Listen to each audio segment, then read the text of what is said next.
আসসালামু আলাইকুম। সবাইকে শুভেচ্ছা জানাচ্ছি। মাসুম মাহবুব দেখছেন ওপেন দ্য ইউটিউব চ্যানেল এবং মাসুম মাহবুব ফেসবুক পেজ। পৃথিবীর যে প্রান্ত থেকে যারা দেখছেন সবার জন্য শুভকামনা, ভালোবাসা। প্রিয় দর্শক, বেশ কিছু ব্রেকিং খবর আছে। আমি প্রতিটা খবর আপনাদেরকে আজকে মানে ১ম এ শিরোনাম, পরবর্তী একটু বিশ্লেষণ আকারে তুলে ধরার চেষ্টা করব। ১ম যে খবরটি সেটি হলো ২০টি বিমান ভর্তি করে ইরানে চীন কি পাঠালো? দ্বিতীয় গুরুত্বপূর্ণ খবর, নর্থ কোরিয়া পৃথিবীকে চমকে দিয়ে ইরানকে এমন একটি সারপ্রাইজ প্রস্তাব দিল যেটা আমেরিকার বুকে কাঁপন ধরে গেছে। ৩ নাম্বার, তুরস্ক, পাকিস্তান, ইরানের যৌথ সামরিক বাহিনী গঠনের প্রস্তাব। পাশাপাশি ডোনাল্ড ট্রাম্প ইরানকে দুটো পথ বেছে নিতে বলেছেন। ১, চুক্তি অথবা আত্মসমর্পণ। কোনটা করবে ইরান? এছাড়া আরো অনেকগুলো খবর থাকবে। প্রথমেই আমি আসি ডোনাল্ড ট্রাম্পের খবরটি দিয়ে। ডোনাল্ড ট্রাম্প ইরানকে যে প্রস্তাবটি দিয়েছেন, সেই প্রস্তাবে কি ছিল? সেটা আগে আপনাদের একটা নজর জানাবার চেষ্টা করছি। আপনারা শুনতে এবং দেখতে পাচ্ছেন, কোনো প্রবলেম হচ্ছে না তো? প্রবলেম হলে আমাকে একটু কমেন্ট করে জানাবেন। তো আমাদের ট্রাম্প কাকু বলছেন, ইরানের সামনে ২ টি পথ খোলা। ১, চুক্তিতে আসো। ২, আত্মসমর্পণ করো। এছাড়া আর কোনো পথ খোলা নেই। মার্কিন প্রেসিডেন্ট ডোনাল্ড ট্রাম্প বলছেন, আমরা না চাইলে ইরানের কাছে কিছুই পৌঁছায় না এবং একটি চুক্তি বা পূর্ণ আত্মসমর্পণ সম্পূর্ণ না হলে কিছুই পৌঁছাবে না। মানে পুরো ইরানকে একা করে ফেলবে, নিঃসঙ্গ করে ফেলবে এবং চারদিক থেকে ঘিরে ফেলবে, হয়তোবা এই কথাটি বা এই হুমকিটি দিচ্ছেন। এর আগে ট্রাম্প বলেছিলেন ইরানের সঙ্গে একটি চুক্তি আসন্ন এবং সোমবার আলোচনা শুরু হবে। কিন্তু এই ব্যাপারে ইরানের পররাষ্ট্র মন্ত্রণালয়ের মুখপাত্র ইসমাইল বাগাই বলেছেন, ওমানের সঙ্গে হরমুজ প্রণালীতে যে নতুন নৌপথ নিয়ে আলোচনা চলছে, সেটি হবে একটি একক পথ, যেখানে প্রবেশ ও প্রস্থানের জন্য আলাদা লেন থাকবে। যুক্তরাষ্ট্রের সঙ্গে আলোচনা প্রসঙ্গে বাঘাই বলেন, কোনো প্রতিনিধি দল গ্রহণ বা ইরানি প্রতিনিধি দল পাঠানোর পরিকল্পনা নেই। ইসরায়েলি আহ, ইসরায়েলের জন্য আজকে আরেকটি দুঃসংবাদ আছে। তার আগে আমেরিকা যে ইরানকে নিয়ে কথাগুলো বলেছে যে আমাদের সাথে ইরানের আলোচনা চলছে, এটাকে নাকচ করে দিয়েছে ইরান। বলছে যে না, আমাদের সাথে কোনো প্রকার আলোচনা হচ্ছে না। অন্যদিকে ইসরায়েলি বাহিনী গাজায় ব্যাপক বোমাবর্ষণ করার ফলে ২৪ ঘন্টায় অন্তত ১৯ জন ফিলিস্তিনি নিহত হওয়ার খবর পাওয়া গেছে এবং হামাসের পক্ষ থেকে আল জাজিরাকে জানানো হয়েছে যে শান্তি বোর্ড এবং আন্তর্জাতিক স্থিতিশীলতা বাহিনী চুক্তিতে জড়িত মধ্যস্থতাকারীদের কাছে তারা বলছে যে তারা ইসরায়েলকে একটি পূর্ণাঙ্গ যুদ্ধবিরতি বাস্তবায়নে বাধ্য করে। মানে পিস কমিটি আগে যেমন ছিল, এখন শান্তি বোর্ড, তারা দুপক্ষকে শান্ত থাকতে বলছে, কিন্তু এক পক্ষ অ্যাটাক করে মানুষ মারছে, আরেক পক্ষ মার খাচ্ছে। এটা কেমন বিচার আমার মাথায় কাজ করছে না। দর্শক,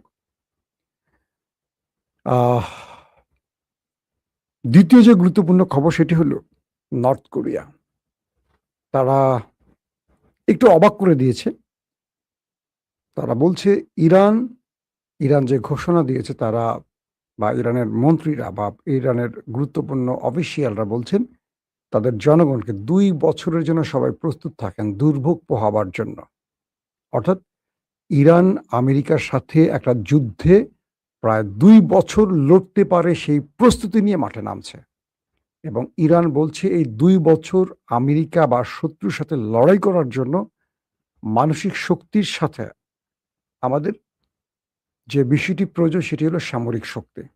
আলহামদুলিল্লাহ আমাদের কাছে ২ বছর লড়াই করার মতো অস্ত্র আছে, মানে মিসাইল, ড্রোন, এভরিথিং আছে, যেখানে আমেরিকার ১৫ দিনের মতো আছে বা ১ মাসের মতো আছে। আমেরিকা ১ মাসে লড়াই করতেই এই হামলাটি করতে চেয়েছিল। আর ইরান বলছে তাদের কাছে ২ বছরের প্রস্তুতি আছে। তাই দেশের জনগণকে বলছে, আপনারা ২ বছরের জন্য একটা প্রস্তুতি নেন। এখানে এই সময়টিতে যে দুর্ভোগ হবে সেটা আপনার মেনে নিতে হবে। এরপর উত্তর কোরিয়া থেকে বলা হয়েছে যে ইরানের যদি কোনো মিসাইল শেষ হয়ে যায়, উত্তর কোরিয়া ইরানকে মিসাইল দিতে প্রস্তুত। অর্থাৎ যখনই ইরানের মিসাইল শেষ হয়ে আসবে, যেন ইরান আমেরিকার সাথে পরাজিত না হয়, ইরানকে বাঁচিয়ে রাখার জন্য বা ইরানকে এই যুদ্ধে টিকিয়ে রাখার জন্য উত্তর কোরিয়া তার সকল মিসাইল ভান্ডার প্রয়োজনে ইরানকে দিয়ে দেবে। এবং ৩টি দেশ ইরানকে আশ্বাস দিয়েছে, একটি চীন, একটি রাশিয়া, একটি উত্তর কোরিয়া। উত্তর কোরিয়ার এই ঘোষণাটা আমেরিকার জন্য খুব কঠিন হয়ে গেছে, কারণ আমেরিকা ইরানের মিসাইল ভান্ডার সম্পর্কে কোনো তথ্য জানে না। সাম্প্রতিক সময়ে সিআইএ-কে প্রেসিডেন্ট ট্রাম্প জিজ্ঞেস করছিলেন যে ইরানের ভেতরে কি পরিমাণ মিসাইল এবং ড্রোন আছে। সিআইএ সঠিক তথ্য দিতে পারেনি। তারা এইজন্য দুঃখ প্রকাশ করে বা প্রেসিডেন্টের কাছে বলেছেন যে, আমরা এখন পর্যন্ত ইরানের মিসাইল বা ড্রোন কত আছে এটা সঠিক পরিসংখ্যান আমাদের কাছে নাই। কারণ ইরান, আমাদের যে তথ্য ছিল সেই তথ্যের বাইরেও ইরানের কাছে বিশাল, বিশাল মিসাইল ভান্ডার রয়েছে, যেটা মার্কিন কোনো তথ্যে হিসেবে নাই। পাশাপাশি মোসাদ প্রধানকে তার দেশটির অর্থাৎ নেতানিয়াহুর পক্ষ থেকে একটু শাসানো হয়েছে, এমন কিছু তথ্য আরবের আউটলেটে আসছে। সেটা কি? মোসাদের প্রধানকে বলা হয়েছিল, সিআইএ এর প্রধানকে বলা হয়েছিল মুস্তফা খামেনির অবস্থানটা দ্রুত জেনে ব্যবস্থা নিতে। কিন্তু অবাক করার বিষয় হলো, এখন পর্যন্ত মুস্তফা খামেনির কোনো অবস্থান এই দুটো শক্তিশালী উন্নত প্রযুক্তির দেশ ইসরায়েল এবং আমেরিকা কোনো তথ্য উপাত্ত বের করতে পারেনি যে মুস্তফা খামেনি কোথায় আছে, আদৌ বেঁচে আছে না মরে গেছে বা কোথায় আছে। তো মোসাদ্দের পক্ষ থেকে বলা হয়েছে মুস্তফা খামেনি যেখানে আছে কোনো টেকনোলজি সেখানে নাই, নাই মোবাইল, নাই ল্যাপটপ, নাই টিভি, অর্থাৎ সকল কিছু থেকে তিনি নিজেকে সরিয়ে রেখেছেন। কারণ যে কোনো ডিভাইস থেকে তাকে শনাক্ত করার কাজটি আমরা করব, সেই ডিভাইসের তার কাছে ডও নাই, কোনো ইলেকট্রনিক্স ডিভাইস তার কাছে নাই।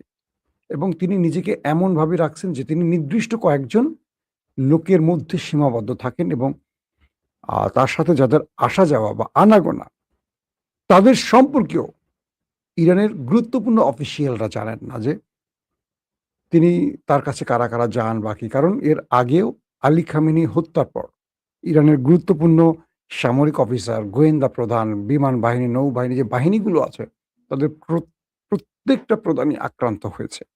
অনেকে মারাও গেছে। এরপর আইআরজিসি তার লিডার মুস্তফা খামেনিকে একেবারে সেফ পয়েন্টে নিয়ে গেছে, যেখান থেকে তার অবস্থান আমেরিকা এবং ইসরায়েল, মোসাদ এবং সিআইএ কোনো তথ্য নিতে পারছেন না। এবং নেতানিয়াহু মোসাদকে বলছে যে আমাদের জন্য অসম্ভব এমন কি করে সেটা সম্ভব ওদের জন্য। মোসাদ বলছে আমাদের সর্বোচ্চ চেষ্টা করে আমরা তার কোনো তথ্য নিতে পারছি না। এবং ইরানের মধ্যে তাদের যত এজেন্ট আছে বা এজেন্সিগুলোর যেই দালালগুলো আছে বা এজেন্ট আছে, তারা কেউ এই ব্যাপারে কোনো তথ্য জানে না। অর্থাৎ ইরানের মধ্যেই মুস্তফা খামেনিকে সেভ করার জন্য একেবারে খুব পারফেক্ট লোকদের কাছে, যারা মানে রাষ্ট্রের সবচেয়ে নিবেদিত, তারাও জানে না মুস্তফা খামেনি কোথায় আছে। নির্দিষ্ট ধরেন ৫-১০ জন লোকের মধ্যে সীমাবদ্ধ রাখা হয়েছে। তাদের মাধ্যমে বার্তা, সেটা চিঠিতে বা ডিকোড কোনো কোডিং এর মাধ্যমে পৌঁছচ্ছে বা তার লিখিত বক্তব্য কোনো না কোনো মাধ্যমে পৌঁছানো হচ্ছে। তো ইরান নিজের দেশের নিজের ছায়াটাকে এখন বিশ্বাস করছে না। তো সিআইএ আর মোসাদ এখানে ব্যর্থ হচ্ছে। আসেন, তো নর্থ কোরিয়া তার মিসাইল ভান্ডার ইরানকে পৌঁছে দেওয়ার ঘোষণার পর আমেরিকা এবং ইসরায়েলের জন্য একটি বড় ধাক্কা। কারণ এই ৩টি দেশ, বিশেষ করে উত্তর কোরিয়া যেই পরিমাণ মিসাইল বানাইছে, এরা কয়েকদিন পর পরে দেখবেন পরীক্ষা চালায়। এরা তো যুদ্ধে জড়ায় নাই বিগত কয়েক যুগে, সমস্ত মিসাইলগুলো রয়ে গেছে। তো এরা যদি মিসাইলগুলো ইরানকে দিয়ে দেয়, এটা তাও এখন না, ইরানের মিসাইল শেষ হওয়ার পর, ধরেন ১.৫-২ বছর পর, তার মানে এই যুদ্ধ আমেরিকা শেষ করতে পারবে না। পাশাপাশি আমেরিকা বা ইসরায়েল চীন এবং রাশিয়াকে সন্দেহ করছে, কারণ সিরিজ ইরানের অ্যাটাকগুলোর সাথে ইরানের যে টেকনোলজির ব্যবহার, স্যাটেলাইট তথ্য উপাত্তের যে ব্যবহার, রিয়েল টাইম ইন্টেলিজেন্সের যে ব্যবহার আমেরিকা ধারণা করছে এগুলো সঠিক প্রযুক্তি ইরানের হাতে নাই। তাহলে ইরান এগুলো পাচ্ছে কোথায়? সন্দেহ করা হচ্ছে রাশিয়াকে। রাশিয়া অস্বীকার করেছে। এরই মধ্যে মিডল ইস্টের এবং পশ্চিমা দুনিয়ার বেশ কয়েকটি গণমাধ্যম দাবি করেছে 20টি বিমান ভর্তি অস্ত্র এসছে চীন থেকে ইরানে। আকাশ প্রতিরক্ষা, যুদ্ধ বিমান এবং মিসাইল তৈরির কাঁচামাল। এরকম 20টি বিমান ভর্তি করে ইরানে প্রবেশ করেছে চীন থেকে অস্ত্রের জাহাজ। এই খবরটি বেশ কয়েকটি গণমাধ্যমে প্রচার হয়েছে, আপনারা তো দেখেছেন। এই খবরে আমেরিকা ইসরায়েলের কাঁপন আরো ধরে গেছে যে কি দিচ্ছে চীন। আবার চীনকে জিজ্ঞেস করলে চীন বলবে না তো আমাদের পরিবহন হয়তো বিমান গেছে আলু, পটল, ঝিঙ্গা, হ্যাঁ, দু একটার মধ্যে রাশেদ, দু একটার মধ্যে নুরু থাকতে পারে, মানে এগুলো তো পচা মাল, মাল হিসেবে বিক্রি হয়। রনি থাকতে পারে, কিম্বুত কিমাকার রনি, তো এরকম। আমি রাশেদের একটা নতুন নাম দিয়েছি, রাজনৈতিক দিলদার। আপনারা দেখবেন যে আওয়ামী লীগের একজন ছিল হাসাও মাহমুদ। প্রতিদিন হাসান মাহমুদের সাথে আমার একটা মজার স্মৃতি আছে। তিনি যখন মন্ত্রী ছিলেন না, লং টাইম ইটিভিতে বসে থাকতেন। ইটিভির যে নিউজ প্রধান ছিলেন আমাদের বড় ভাই, আল্লাহ তাকে বেহেশতে নসিব করুক, মারা গেছেন সাম্প্রতিক কয়েক মাস আগে, ইব্রাহিম আজাদ ভাই। তার সাথে হাসান মাহমুদের খুব ভালো সম্পর্ক, দুজনই চিটাগাংয়ের লোক। তো আমার রুমটা আর আজাদ ভাইদের রুমটা পাশাপাশি ছিল। হাসান মাহমুদ প্রায় এসে বসে থাকতেন ইটিভিতে, তখন তিনি মন্ত্রী না। আমরা লং টাইম আড্ডা মারতাম, চা খেতাম, মজা করতাম। হাসান মাহমুদের সাথে খুব পার্সোনালি রিলেশন খুব ভালো ছিল আমাদের। তো ম্যাক্সিমামে আমাদের টিভিতে টকশো করতো, টকশো ছাড়াও এসে বসে থাকতো, কোনো কাজ না, কি করবে? রাজনীতির লোকদের তো ধাঁধাটা হলো, রাজনীতিটাই হলো তাদের ব্যবসা। তো সে হাসান মাহমুদ প্রতিদিন এমন এমন মিথ্যা বলতো, এমন এমন কথা বলতো, যে কথার জন্য মানুষ তাকে হাসাও মাহমুদ নাম দিচ্ছে। তো একদিন আমি হাসান মাহমুদ সাহেবকে জিজ্ঞাসা করলাম মন্ত্রী হওয়ার পরে, যে আপনি যে এরকম ব্যাকওয়ার্ড কথাগুলো বলেন, আপনার কি খারাপ লাগে না? এটাই রাজনীতি, এটাই আমার নেত্রী চায়, এবং এই কথার জন্য আমি মন্ত্রী হয়েছি। মানে ভয়ঙ্কর না বিষয়টা? একটা সভ্য দেশে কি অসভ্য টাইপের কথাবার্তা, মিথ্যা কথা, কুৎসিত কথার জন্য মন্ত্রী হয়? আজকে বিএনপির এরকম একটা লোক নিয়োগ দিছে, রাশেদ, গণ অধিকারের পেট মোটা রাশেদ। মানে এটা রাজনীতিবিদ, চিন্তা করেন। একটা দল বিএনপি, যার রাজনৈতিক উপদেষ্টা হয় গণ অধিকারের একটা 2 টাকার লোক, যে যাকে টাকা দিলে বিক্রি হয়ে যায়। আমি হাসি যে আল্লাহ, তুমি বিএনপির এত বিপদে ফেলাইছো যে বাইরের লোক ভাড়া করতে হয়, দলটা যোগ্য লোক নাই। এই রাজনৈতিক দিলদার দেখবেন এখন এক একদিন একটা বলে, হাসনাত সার্জিসের কোনো অবদান নাই, এর আওয়ামী লীগের লোক ছিল, গণ অভ্যুত্থানে নাকি এদের কোনো অবদান নাই, সব অবদান রাশেদের। মানে এই লোকগুলোকে বিএনপি নিয়ে আসছে কেন? এদেরকে পচানো শেষ হয়ে যাবে, আর বিরোধী দলকে বিরক্ত করার জন্য, মানে ঘৃণাটা যেন বিএনপির প্রতি না আসে, সবাই যেন রাশেদের ঘৃণা করে। যেমন ইনু মেননদের মানুষ ঘৃণা করতো না, এরকম রাশেদের কথা হলো আমাকে ঘৃণা করুক, যাই করুক, আমি তো 2 টাকা পাচ্ছি, আমার তো 2 টাকা দরকার, ফকিনের বলা 2 টাকা পেলে যেমন খুশি হয়, এরকম। জান, এটা নিয়ে আমার বড় আলোচনা নাই। তো এই যে 20টা জাহাজ ভর্তি করে কি এলো, এটা নিয়েও আমেরিকার মোটামুটি কাঁপন ধরে গেছে। দর্শক, তুরস্ক এবং ইরানের মধ্যে একটা আলোচনা হয়েছে। আলোচনাটা হলো যে 2 দেশের প্রতিরক্ষা মন্ত্রী তারা টেলিফোনে কথা বলেছে। তো ইরানের পক্ষ থেকে যে বিষয়টি জানানো হয়েছে কয়েকটি গণমাধ্যমে, মানে ইরানের গণমাধ্যমে, সেখানে বলা হয়েছে যে ইরান তুরস্ককে প্রস্তাব দিয়েছে একটি মুসলিম যৌথ সামরিক নিরাপত্তা বাহিনী তৈরির। বিষয়টা বুঝছেন? এটা কেন? যেমন ন্যাটো তাদের মিত্রদের রক্ষা, বা ন্যাটোর আর্টিকেল 5 অনুযায়ী এক দেশ আক্রান্ত হলে আরেক দেশ তাকে বাঁচাবার জন্য ঝাঁপিয়ে পড়বে। এটা মুসলমানদের মধ্যে এই ঐক্যটা নাই। তো ইরান খুব পারফেক্ট টাইমে এসে এই প্রস্তাবটি তুরস্ককে দিতে, শুধু তুরস্ক নয়, তুরস্ক থাকবে, পাকিস্তান থাকবে, মিশর থাকবে, সৌদি আরব থাকবে, আরো অনেক মুসলিম দেশ থাকবে, হয়তো বাংলাদেশ, পাকিস্তানও থাকবে, বা বাংলাদেশে থাকতে পারে। যদিও বাংলাদেশ থাকবে না, কারণ বাংলাদেশে তো বিএনপিকে আমেরিকা একটা সারপ্রাইজ দিচ্ছে ক্ষমতা, তা আমেরিকার ধমকে তারা আসবে বলে মনে হয় না। কি রিপোর্টটা একবার আমি ইরানের গণমাধ্যম থেকে শোনাই। ব্রিগেডিয়ার জেনারেল সৈয়দ মজিদ ইবনে রেজা তুরস্কের প্রতিরক্ষা মন্ত্রী ইয়াসের গুলারের সাথে এক ফোনালাপ করেছেন। সাম্প্রতিক যুদ্ধ দেখিয়ে দিয়েছে যে আঞ্চলিক নিরাপত্তা অবশ্যই এই অঞ্চলের দেশগুলোকে নিশ্চিত করতে হবে। ইরান, তুরস্ক, পাকিস্তান, সৌদি আরব, মিশর এবং অন্যান্য মুসলিম দেশগুলোকে নিয়ে একটি নিরাপত্তা জোট গঠনের প্রস্তাব ইরান দিয়েছে তুরস্ককে। তিনি বলেন, আঞ্চলিক স্থিতিশীলতা পুনরুদ্ধারের লক্ষ্যে এবং বন্ধুত্বপূর্ণ ও প্রতিবেশী দেশগুলোর অনুরোধে যুক্তরাষ্ট্রের সঙ্গে যুদ্ধবিরতি সমঝোতা স্মারকটি স্বাক্ষরিত হয়েছিল। তবে তিনি আরো বলেন, ওয়াশিংটনের কথা ভঙ্গের দীর্ঘ ইতিহাস থাকায় অপর পক্ষের উপর ইরানের কোনো আস্থা নেই এবং যে কোনো লঙ্ঘনের যথাযথ জবাব দিতে দেশটির সশস্ত্র বাহিনী পুরোপুরি প্রস্তুত রয়েছে। ইরানের শীর্ষ প্রতিরক্ষা কর্মকর্তা গাজা, লেবানন, সিরিয়া ও ইরানের ইসরায়েলি কর্মকাণ্ডের নিন্দা জানিয়ে বলেন, মার্কিন সমর্থন জায়নবাদী শাসনকে টিকিয়ে থাকতে দীর্ঘায়িত করেছে। অর্থাৎ আমি একটু বুঝিয়ে বলি, রিপোর্ট অনেক সময় পড়লে আপনাদের ধরতে কষ্ট হয়। তারা বলছে যে আমেরিকা জায়নবাদীদের এমনভাবে লালন করছে, লেবানন, গাজা এবং বিভিন্ন অঞ্চলে তারা অ্যাটাক করছে, কিন্তু মুসলমানরা কার্যত কোনো ব্যবস্থা নিতে পারছে না, কিছু করতে পারছে না। তো এখন যদি এই মুসলমানদের জাতীয় একটা মানে তাদের নিরাপত্তা বা যৌথ নিরাপত্তা বা যৌথ সামরিক বাহিনীর যে প্রস্তাব এটা তৈরি হয়, তখন মুসলমানরা সম্মিলিতভাবে ওদেরকে সাইজ করতে পারবে, ওদের বিরুদ্ধে যে কোনো মুসলিম রাষ্ট্রের পক্ষে দাঁড়াতে পারবে। তো এই প্রস্তাবটি পছন্দ হয়েছে তুরস্কের। তুরস্ক এই ব্যাপারে সম্মতি জানিয়েছে এবং তারা বলছে, তুরস্ক হয়তো যেহেতু নেটোর দেশ, একটা ভাষাগত পরিবর্তন দিয়ে এই যাত্রাটা করতে পারে। কিরকম?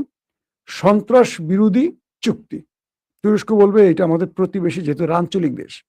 তুরস্ক, পাকিস্তান, ইরান, এটা কিন্তু সব প্রতিবেশী দেশ। ইরানের সাথে তুরস্কের বর্ডার, ইরানের সাথে পাকিস্তানের বর্ডার, পাকিস্তানের সাথে আফগানের বর্ডার, আফগানের সাথে ইরানের বর্ডার, ইরানের সাথে কুয়েত, এরকম ইরাক, এই বর্ডারগুলো আছে। সবকিছু মিলে আঞ্চলিক দেশগুলোর মধ্যে এই যৌথ সামরিক চুক্তিটি আগামী দিনে আমেরিকার বিরুদ্ধে, এবং এই মুসলিম দেশগুলো এইটুকু বুঝছে যে আমেরিকাকে গালফ থেকে, আরব দেশ থেকে তাড়াতে হলে এই চুক্তিটা খুব জরুরি, এবং কেউ চায় না আরবের বা এই অঞ্চলে আমেরিকা থাকুক। এবং এটাই ইরানের মূল কৌশল, যে এখানে তারা সামরিক একটা যৌথ বাহিনী তৈরি করলে আমেরিকা চলে যাবে। আমেরিকা চলে গেলে ইসরায়েল ফুস বেলুনের মতো শেষ, কারণ তখন পুরোটাই কন্ট্রোল থাকবে ইরানের হাতে। গাজায় আক্রমণ বলবেন, লেবাননে আক্রমণ, ওলাই সাহস মরে গেল আর করবে না। সো এটি একটি আজকের বিগ মেসেজ আমাদের জন্য, যে ইরান তুরস্ককে প্রস্তাব দিচ্ছে এবং তুরস্ক এটা নিয়ে রীতিমতো এখন কাজ করা শুরু করছে। দুই দেশের প্রতিরক্ষা মন্ত্রীদের মধ্যে আলোচনা হয়ে গেছে। পাশাপাশি যুদ্ধ পরিস্থিতি নিয়ে আব্বাস আরাকচি, ইরানের পররাষ্ট্রমন্ত্রী, পাকিস্তানের পররাষ্ট্রমন্ত্রী ইসাকদার এবং ওমানের পররাষ্ট্রমন্ত্রীর সাথে কথা হয়েছে। তাদের মধ্যে এখন হরমুজ প্রণালী ওয়ান ওয়ে বা টু ওয়ে, এই প্রক্রিয়াগুলো নিয়ে এখন আলোচনা চলছে। তো এটা নিয়ে আর লম্বা খবর দিতে চাচ্ছি না, তাদের মধ্যে যে আলোচনা চলছে। তবে ইরান বলে দিয়েছে যে আমাদের পথ, আমেরিকা যে পথের কথা বলে দিয়েছে, আমরা জানিয়ে দিচ্ছি আমাদের পথ একটাই, দুটো না, আমাদের পথ একটাই।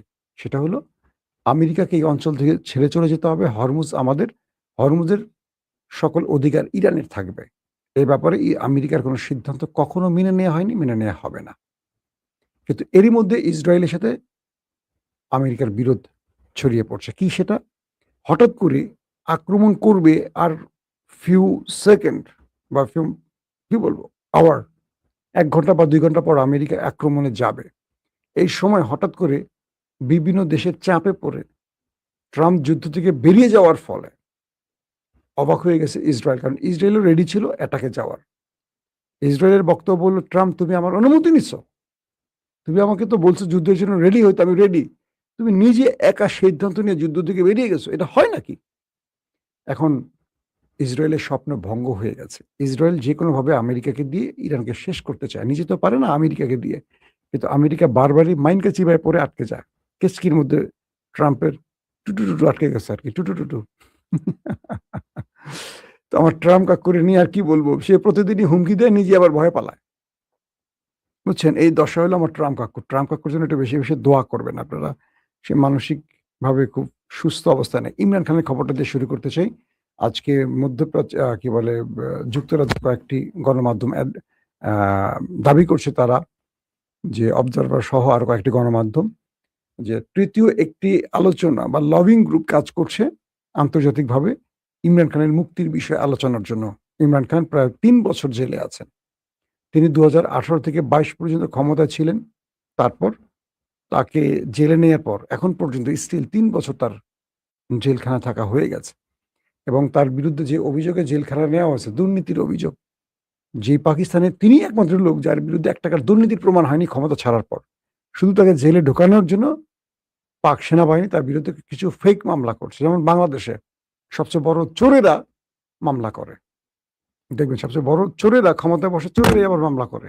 কাদের বিরুদ্ধে? যারা নিরপরাধ মানুষ। তো বাংলাদেশ এবং পাকিস্তানের রাজনীতির টাইপটা প্রায় একরকম।